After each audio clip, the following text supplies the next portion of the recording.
In the late 18th century, entrenched feudal hierarchies and orthodox theology remained the dominant forces across the entirety of Europe. Immanuel Kant formalized this sense of limitation by arguing that human perception is permanently walled off from reality. We experience how things appear to us, while the actual thing in itself remains an unknowable blur. This epistemic boundary created a sense of isolation. The human mind was severed from the objective universe, locked in an inward-facing cell of its own subjective design. By the 1780s, the intellectual landscape was defined by this paralyzing separation between subject and object. To think deeply was to accept a permanent distance from the actual world.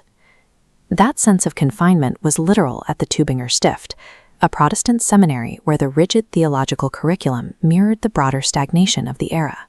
Sharing a single dorm room in this institution were three students: Georg Wilhelm Friedrich Hegel, the poet Friedrich Hölderlin, and the young prodigy Friedrich Schelling. Dissatisfied with the boundaries of Kantian thought, the three roommates sought what they called the unity of life, a way to bridge the gap between the mind and reality. The shockwave of the French Revolution reached their quiet seminary when news of the fall of the Bastille crossed the Rhine. The roommates sneaked out of the seminary and headed into a sunlit meadow to plant a liberty tree, celebrating the dismantling of the old political order. Watching the absolute monarchies of Europe crumble suggested to Hegel that fixed, rigid systems were not as permanent as they seemed. The revolution demonstrated that even the most established political orders were subject to radical transformation. Hegel began to apply this same logic to the static structures of philosophical thought. As the 1790s progressed, the roommates went their separate ways, and the shared euphoria of their seminary days faded into different career paths. Schelling found immediate success. By his early 20s, he was an academic celebrity, celebrated as the next great philosopher. Hegel took a different path. Broke and obscure, he spent years as a lowly private tutor in Bern and Frankfurt. He was a late bloomer, spending his nights drafting theological and political essays that remained unpublished as he struggled to build a system explaining a continent in transition. Eventually, Hegel moved to the University of Jena to work as an unpaid lecturer. Hegel faced immense financial and psychological strain. He was openly dismissed by his peers, dogged by rumors that he was an unoriginal sidekick to the famous Schelling. This lack of professional standing and the need to differentiate his work prompted a shift. He began building a system where the very process of overcoming failure and struggle became the foundation of his method. By October 1806, Hegel was frantically trying to finish his massive philosophical manuscript as his publisher demanded the final pages, and his funds were depleted. Just as he was completing the text, the French army arrived. The Battle of Jena erupted on the plateau immediately outside the city. Artillery fire completely shattered the windows of his study.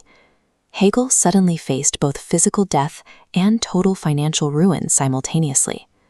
He recalled looking out his window the day before the battle and watching Napoleon Bonaparte ride through the streets on a reconnaissance mission. Hegel described the French emperor as the world soul on horseback, an individual acting as the physical embodiment of a historical epoch. Hegel saw the human spirit act in through history, moving through conflict to understand its own nature. The violence outside his window became a case study for his new system. He saw the chaos of the battle outside as the direct externalization of the internal struggles of the human spirit. The manuscript Hegel carried from the war zone was published in 1807 as the Phenomenology of Spirit. This text dismantled the Kantian prison. Hegel reframed truth as a fluid, historical journey of trial and error. At the center of this journey is sublation. When opposing forces clash, their contradiction is absorbed, preserved, and elevated into a higher stage. This spiral suggests contradictions aren't dead ends. Every failed state becomes a necessary step in the evolution of reason. History was given a logical direction. Human suffering and societal collapse were viewed as the friction required to drive consciousness forward. This dialectical progression reaches a final destination in the phenomenology, a state Hegel called absolute knowing. Absolute knowing represents the moment when the human mind realizes its connection to the world it observes. It is human reason recognizing its own reflection in the institutions, art, and history it has spent centuries creating. The owl of Minerva takes flight only at dusk. Wisdom understands a historical era solely after it ends. The impact of the phenomenology allowed Hegel to step out of Schelling's shadow. He eventually ascended to the chair of philosophy in Berlin. He had mapped out a system of reality in motion. In doing so, Hegel handed the next generation of thinkers the tools they would use to tear his work apart. In 1806, Napoleon's armies swept through Prussia, and the traditional German intellectual world shattered. Universities closed, academic funding evaporated, and Georg Wilhelm Friedrich Hegel, a rising scholar at Jena, found himself suddenly without a university chair or an income. To support his wife and children, Hegel took whatever administrative work he could find in Bavaria. He spent years laboring as a high school headmaster and a local newspaper editor. Yet separated from the prestige of the university system, he did not abandon his work. He used this quiet isolation to draft a massive, comprehensive framework designed to explain the structure of reality itself. Hegel forged the 19th century's most totalizing system of absolute reason from the political and economic ruins of a collapsed state. He published the results of this exile in a 3-volume masterwork called The Science of Logic. It was his attempt to map the rational architecture of the universe. Hegel starts with pure being, a solid shape. Completely empty, it's indistinguishable from its opposite, pure nothing. Colliding, they resolve into a dynamic state, becoming. This introduces sublation, where an idea is destroyed, yet its structural parts are preserved within a higher, complex truth. Hegel identified this triad of thesis, antithesis, and synthesis as the mechanical engine driving human history forward. By 1818, the political winds in Germany had shifted, and Hegel's reputation had caught up with his ambition. He was appointed to the chair of philosophy at the University of Berlin, the most prestigious academic position in the world. He was an unlikely academic superstar. Despite a famously hesitant, coughing, and dry delivery at the lectern, students traveled from across the continent specifically to sit in his lecture halls. Outside the classroom, Hegel cultivated immense influence. He formed close alliances and practical cooperation with high-ranking, reform-minded bureaucrats in the Prussian Ministry of Education, particularly figures like Johannes Schulze. His abstract system of rational progression now had the financial and institutional backing of a major European power. Hegel had become the establishment. But his dominance immediately generated an antithesis, Arthur Schopenhauer. He was a young, combative thinker who openly despised both Hegel's academic monopoly and his rational optimism. Schopenhauer rejected the idea that reality progressed rationally. Instead, he argued that everything is driven by a blind, meaningless, endless striving that goes absolutely nowhere. He called this force the will. In 1820, Schopenhauer attempted a direct, highly public coup. Upon securing permission to lecture at the University of Berlin, he deliberately scheduled his classes for the exact same hour as Hegel's. The maneuver was a complete disaster. Over 200 students packed into Hegel's lecture, leaving Schopenhauer to speak to a nearly empty room. It sparked a furious, lifelong hatred in Schopenhauer. Hegel easily won that immediate academic battle, but by articulating the irrational will, Schopenhauer had planted a philosophical explosive that would go on to heavily influence psychology and philosophy well into the next century. In 1821, Hegel attempted to map his theoretical logic directly onto human society by publishing his major political work, The Elements of the Philosophy of Right. He argued for a concept called Sittlichkeit, or ethical life. As we can see modeled here, true freedom is not found by isolated individuals doing whatever they want, but by those individuals participating fully in the rational, interconnected institutions of a functioning state. In theory, this made the state the ultimate manifestation of human reason. In practice, the reactionary Prussian monarchy did not fully trust the liberal implications of Hegel's intellect. Following a wave of political crackdowns, the government grew deeply paranoid. Despite his fame, Hegel and his students were placed under strict, ongoing surveillance by the Prussian Minister of the Interior.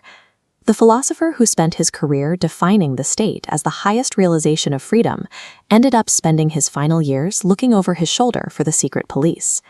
By 1830, the tension peaked. political revolutions swept across Europe, directly threatening the stable, rational order Hegel had spent his entire life trying to define. Then, a distinctly irrational force intervened. In the fall of 1831, a severe cholera epidemic struck Berlin. It killed Hegel in a matter of days. Without his presence to maintain its delicate balance, his towering intellectual architecture immediately fractured. His students split into warring conservative and radical political factions, fighting a multifaceted intellectual battle over how to interpret his texts. In the end, Hegel's absolute system of reason succumbed to the very mechanical process he described. It was sublated, shattered, and then integrated into the messy, unpredictable actualities of human history. In 1831, Georg Wilhelm Friedrich Hegel died at the absolute peak of his intellectual celebrity. He left behind a massive, totalizing philosophical framework that his disciples simply called the system, a work that promised to explain the entirety of human existence through logic alone. This system was designed to reconcile every major human contradiction. Hegel argued that history, religion, and political freedom were all part of a single, coherent process, offering his followers a sense of total existential harmony. Central to this was his concept of spirit, or Geist. Hegel saw history moving in a unified, rational direction, where humanity's struggles were actually the steps of a world mind discovering its own freedom. But Hegel's death created an immediate power vacuum. Without his personal authority to hold the system together, his disciples instantly fractured into warring factions, each claiming a different interpretation of his legacy. Ironically, the philosophy that promised absolute harmony became the catalyst for an intellectual civil war that would last for over a century. The first major rebellion came from the left Hegelians in Berlin. They realized that to dismantle the Prussian state, they first had to dismantle its primary foundation, the Orthodox Church. In 1835, David Friedrich Strauss published a bombshell critique of the Gospels. He argued that the life of Jesus was a collective myth created by the early Christian community, rather than a literal historical record. Ludwig Feuerbach took this a step further, initiating what he called an anthropological turn. He argued that God did not create man. Instead, he proposed that man created God in his own image. Feuerbach's mechanism was a psychological inversion. He believed humans project their best qualities, like reason and love, onto a divine being. By worshipping this external God, humanity becomes poorer, alienating itself from its own essential powers. These new ideas terrified the Prussian establishment. They recognized that if the divine was merely a human projection, the state's claim to a God-given right to rule would crumble. By turning theology into anthropology, the left Hegelians created a template for questioning all forms of worldly authority. A young Karl Marx took Feuerbach's theory of religious alienation and applied it to the secular world of capitalism. Marx famously stated that Hegel's philosophy was standing on its head. He believed Hegel was wrong to treat abstract ideas as the primary subjects of history. Marx inverted this hierarchy.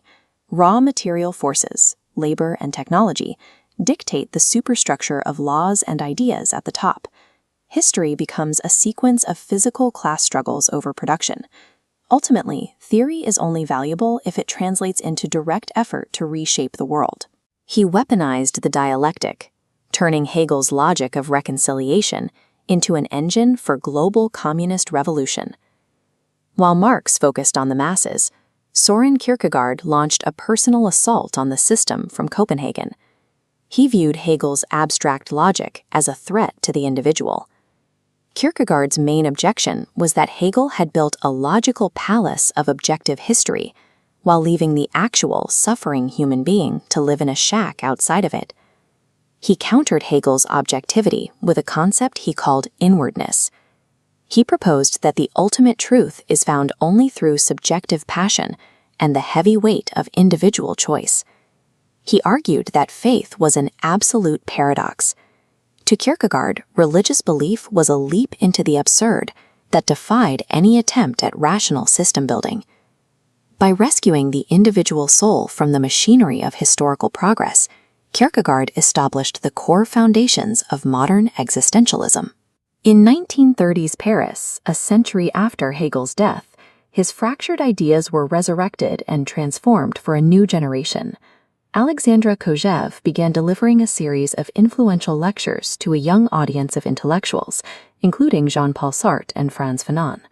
Kojève ignored the grand absolute system, focusing instead on one violent fragment of Hegel's early work, the master-slave dialectic. Kojève presented human history as a sequence of brutal confrontations. In his reading, self-awareness is born only when two individuals risk their lives in a struggle for recognition, a cycle of mastery and servitude that drives all social change. Sartre and Fanon saw in this struggle for recognition a way to describe the relationship between the colonizer and the colonized. By defining the slave as the one who gains self-consciousness through labor and rebellion, Hegel's logic became a practical guide for 20th century independence movements. Hegel dreamed of a philosophy that marked the end of history and the reconciliation of all contradictions. His actual legacy was the opposite. His system was shattered. Feuerbach broke its theology, Marx inverted its material mechanics, and Kierkegaard rejected its logic to save the individual. Hegel's totalizing system failed to encompass the complexities of human life, yet its individual components survived the collapse.